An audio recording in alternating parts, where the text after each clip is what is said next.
Hello guys, welcome back to this channel. तो आज मैं आपके लिए 99 सॉन्ग्स मूवी को एक्सप्लेन करने वाली हूँ। इस मूवी की शुरुआत में हमें एक हॉस्पिटल के सीन को दिखाया जाता है जहाँ पर एक औरत एक बच्चे को जन्म देते टाइम मर जाती है। डॉक्टर उस औरत को तो नहीं बचा पाते लेकिन उसके बच्चे को बचा लेते हैं। और इस मूवी में हमें उस बच्चे के डैड को कहते हुए दिखाया जाता है कि म्यूज़िक एक बहुत बुरा नशा है और तुम हमेशा उस म्यूज़िक से दूर रहना और कभी उसके पास मत जाना, क्योंकि उसी म्यूजिक ने हमारी फैमिली को बर्बाद किया है। इसके बाद हमें एक कॉलेज के सीन को दिखाया जाता है जहाँ पर हमें जय और सोफिया को दिखाया जाता है जो कि एक दूसरे से बहुत ज़्यादा प्यार करते हैं। और कॉलेज में आने के बाद जय ने अपनी पूरी लाइफ को म्यूज़िक के नाम कर दिया है। जय एक बहुत ही पॉपुलर सिंगर होता है और बहुत ही अच्छा गाता है। दूसरी साइड जो सोफिया होती है वो भी काफ़ी फेमस होती है क्योंकि वो एक फैशन डिज़ाइनर होती है। जय वही बच्चा होता है जो कि हमें मूवी के स्टार्टिंग में दिखाया गया था और उसके फादर ने उसको म्यूजिक से दूर रहने के लिए कहा था, लेकिन कॉलेज में आने के बाद उसने म्यूजिक को ही चुना। अब हमें जय के एक फ्रेंड पोलो को दिखाया जाता है जो कि नॉर्थ ईस्टर्न होता है। नॉर्थ ईस्ट की होने की वजह से लोग उसको चिढ़ाते हुए चिंगी चिंगी कहकर बुलाते हैं। कॉलेज का एक लड़का रिकी पोलो को बहुत परेशान करता है जिसकी वजह से जय से उससे लड़ाई हो जाती है और वो दोनों एक दूसरे को मारने लग जाते हैं। इसके बाद सोफिया के फादर संजुन सिंघानिया कॉलेज में आते हैं और वो जय से बात करने लग जाते हैं। वो सोफिया और जय के रिलेशन के बारे में जानते हैं, इसीलिए वो जय को घर पर डिनर के लिए इनवाइट करते हैं। इसके बाद मूवी में हमें सडनली से एक सीन दिखाया जाता है और इस सीन में हमें दिखाया जाता है कि जय कहीं से भाग रहा है और उसके पीछे पुलिस लगी है। वो एक पहाड़ी पर जाके कूद जाता है, लेकिन उसके बाद ही हमें उसको एक डॉक्टर के पास दिखाया जाता है। वो डॉक्टर उसको एक डायरी देते हुए कहती है कि तुम्हारी कहानी बहुत ही ज़्यादा इंटरेस्टिंग है, और वो उससे कहती है कि फिर ऐसा क्या हुआ जो तुम्हें यहाँ पर आना पड़ा। इसके बाद मूवी में हमें पार्टी का वही सीन दिखाया जाता है जहाँ पर जय को सोफिया के फादर ने बुलाया होता है। उस पार्टी में जय एक बहुत ही प्यारा सा गाना गाता है जो कि सबको बहुत ज़्यादा पसंद आता है। तो फिर सोफिया के फादर जय को अपने पास बुलाते हैं और वो उसको चीफ मिनिस्टर प्रभाकर से मिलाते हैं। प्रभाकर उससे कहते हैं कि मुझे ऐसे गाने पसंद हैं। तब जय उनसे कहता है कि मुझे खुशी है कि आपको मेरा गाना पसंद आया।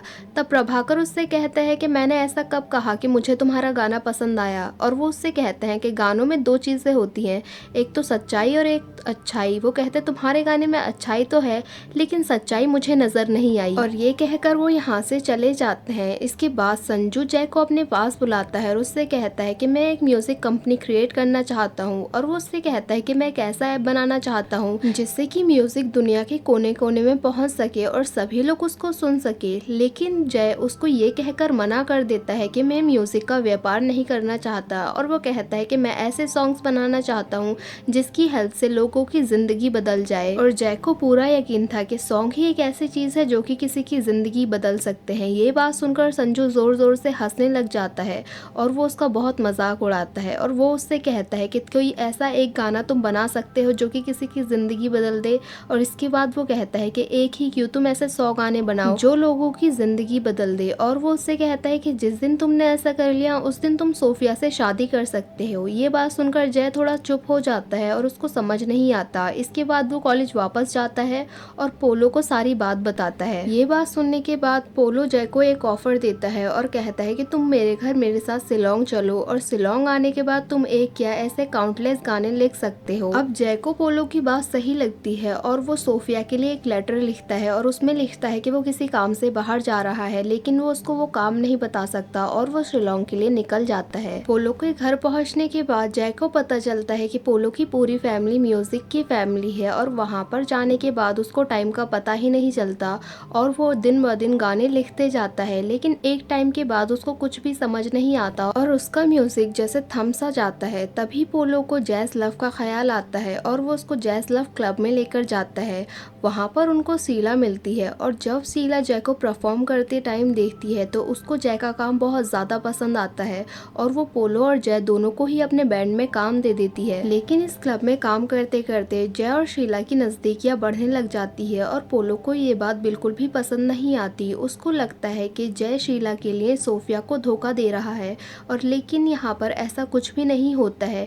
इन दोनों के बीच बस म्यूजिक का ही रिश्ता होता है। जहाँ एक साइड जय अपने काम और म्यूजिक में इतना ज़्यादा बिजी था, वहीं दूसरी साइड सोफिया की लाइफ जैसे थम सी गई थी। उसको बस हर टाइम जय का ही ख्याल रहता था और वो बस उसी के बारे में सोचती रहती थी।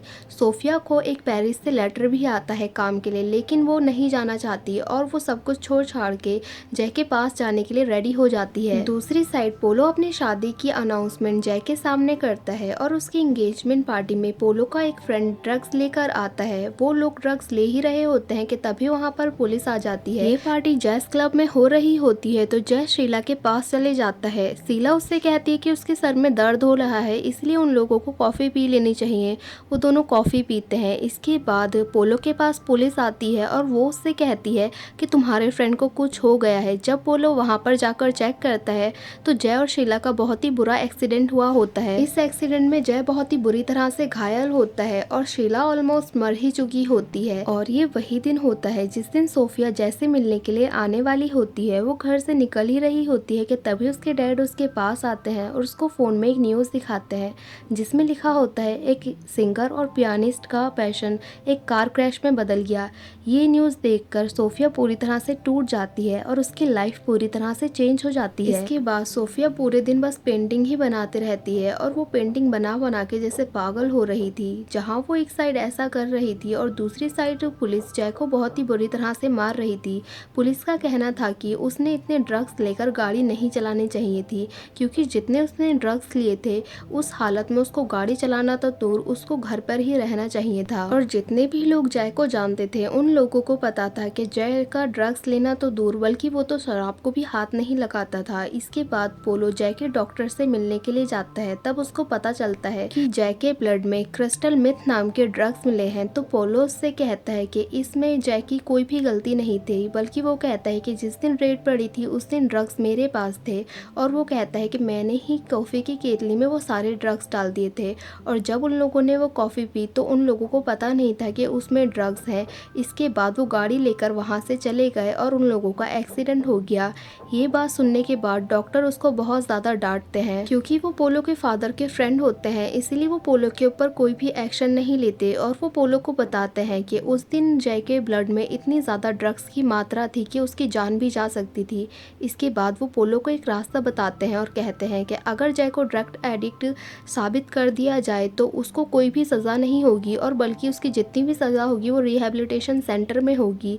और इसके बाद वो अपनी लाइफ नॉर्मल लाइफ की तरह जी सकता है बाहर आने के बाद। और इसके बाद हमें सोफिया को दिखाया जाता है जो कि अब अपनी ही दुनिया में रहने लगी थी और वो एकदम बेरंग सी हो गई थी। और हमें जय को भी दिखाया जाता है जो कि रिहैबिलिटेशन सेंटर में बस रोते रहता है और सबसे पूछता है कि आखिर उसने किया क्या है।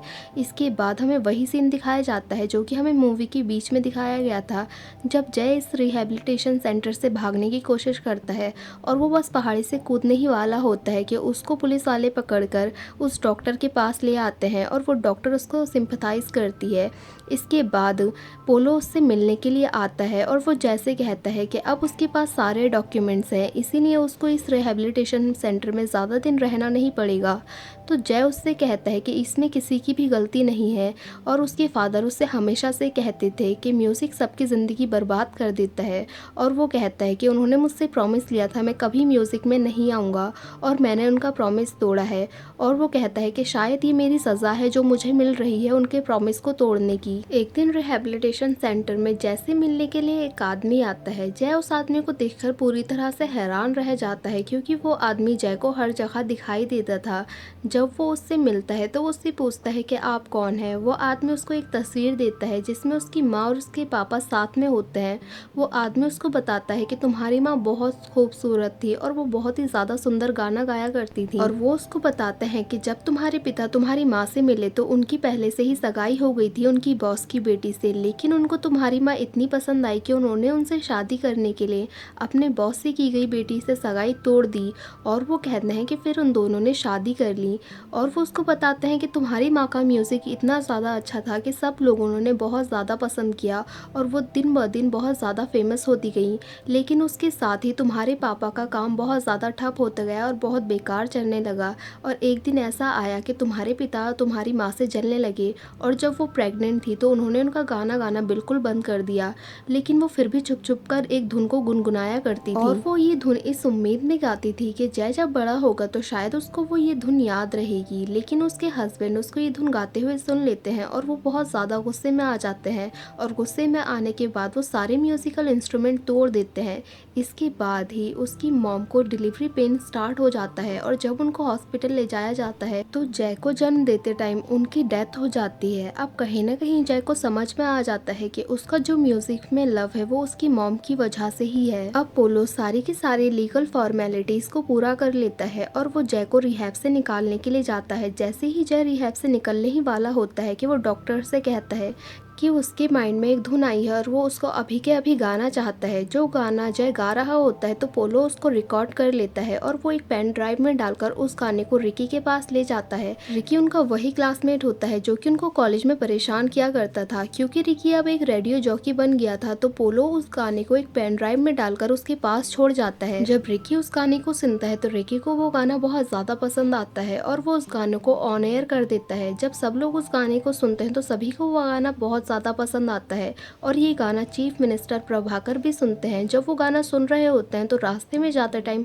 उनकी गाड़ी का एक्सीडेंट हो जाता है और उनकी नज़रों के सामने उनकी पूरी जिंदगी आ जाती है। और इस गाने को सुनने के बाद जैसे उनकी लाइफ में कुछ बदल जाता है और वो टीवी पर एक अनाउंसमेंट करते हैं जिसमें वो सारे करप्ट पॉलिटिशियंस का पर्दाफाश करते हैं और वो अपने इंटरव्यू में बताते हैं कि ये सारा एक गाने की वजह से हुआ और उस गाने को सुनने के बाद मेरी लाइफ चेंज हो गई।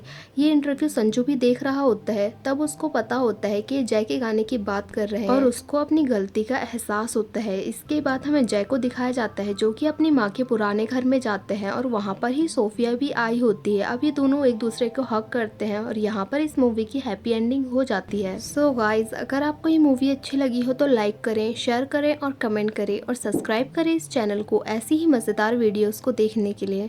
और हाँ, बेल आइकन को दबाना ना भूलें। Thank you for watching guys.